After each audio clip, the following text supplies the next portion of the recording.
जिगर की गर्मी है और मैदा काम नहीं कर रहा है। डॉक्टर साहब कोई इलाज बताएं, कोई हल बताएं। ये एक ऐसा सवाल है जो हर किसी के जहन में है, लेकिन सवाल ये है कि क्या वाकई जिगर की गर्मी एक बीमारी है या एक मिसकंसेप्शन। इसको हम आज समझने की कोशिश करेंगे और वीडियो के आखिर में इससे बचाव के तरीके और लीवर के लिए जो हेल्दी डाइट है, हेल्दी फूड है, उस पर बात करें। तो सबसे पहले समझना ये ज़रूरी है कि जिगर की गर्मी एक मेडिकल टर्म नहीं है, बल्कि आम लोग इसे इस्तेमाल करते हैं जब भी उन्हें पेट का दर्द हो या मैदे का मसला हो या लिवर इन्फेक्शन हो। बेसिकली जिगर की गर्मी इन्फ्लेमेशन ऑफ लीवर या सूजन को कहते हैं। इसकी काफ़ी सारी वजूहात हैं, मैं आपको इनकी बारी बारी बता देता हूँ। पाकिस्तान में सबसे ज़्यादा हेपेटाइटिस बी और सी, कभी कभी ए और ई भी हो जाता है। इसके अलावा बाहर के मुल्कों में लोग ज़्यादातर अल्कोहल यानी शराब पीते हैं, तो उस वजह से भी लीवर इन्फ्लेमेशन होती है। और मोटापा यानी ओबेसिटी भी एक लिवर इन्फ्लेमेशन की एक वजह है। तो अलामात की अगर बात की जाए तो सबसे बड़ी अलामत मुसलसल कमज़ोरी और थकावट का होना लिवर इन्फ्लेमेशन को ज़ाहिर करता है, यानी बेजारी सी होना और घबराहट का होना भी लिवर इन्फ्लेमेशन को ज़ाहिर करता है। इसके अलावा कभी कभी उल्टी यानी मतली या उल्टी का होना भी लिवर इन्फ्लेमेशन को ज़ाहिर करता है। इसके अलावा कभी कभी आंखों का पीला होना भी लिवर इन्फ्लेमेशन को ज़ाहिर करता है।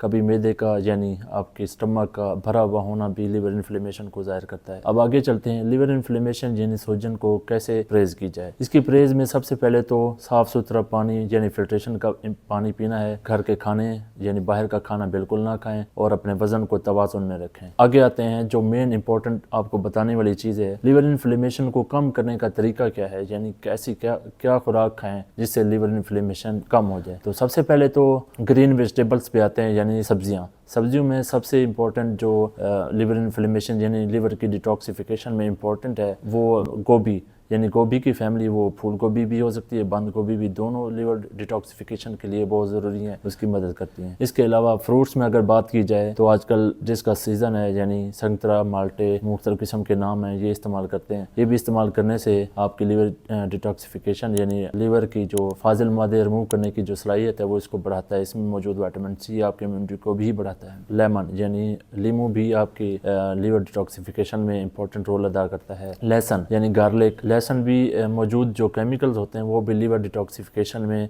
एक अहम किरदार अदा करते हैं। पालक, मेथी भी लिवर डिटॉक्सिफिकेशन में इंपॉर्टेंट रोल अदा करते हैं। इसके अलावा अगर आप बात करें तो ग्रीन टी जो हम डेली रूटीन में इस्तेमाल करते हैं वो भी लिवर के लिए हेल्दी है। बात करें सर्दियों की तो मछली आजकल आई हुई है, तो मछली में मौजूद omega 3 fatty acid liver detoxification के लिए बहुत ज़रूरी होते हैं, तो लिवर की हेल्दी लाइफस्टाइल के लिए बहुत ज़रूरी होते हैं, ये भी आप इस्तेमाल कर सकते हैं। इसके अलावा हल्दी भी साइंटिफिक रिसर्च के हिसाब से लिवर डिटॉक्सिफिकेशन में इंपॉर्टेंट किरदार अदा करती है। पिछली मैंने वीडियो में आपको बताया होगा कि अंडे में मौजूद कोलिन एक ऐसा केमिकल जो आपके लिवर डिटॉक्सिफिकेशन में बड़ा इंपॉर्टेंट रोल अदा करता है। आगे चलते हैं, बीट रूट ये भी इम्पोर्टेंट होता है। और सबसे इम्पोर्टेंट बात मैं आपको बताता चलूँ कि पानी, साफ़ पानी और बहुत ज़्यादा पानी पीना, हाइड्रेशन अपनी प्रॉपर रखना, ये लिवर के लिए बहुत ज़रूरी है। जितना आप पानी पिएंगे उतनी ही ज़्यादा फाजिल मादे यानी वेस्ट मटेरियल होते हैं उनको फ्लश आउट यानी निकालता रहता है अपने जिस्म से, तो साफ़ पानी का पीना भी लिवर के लिए हेल्दी है।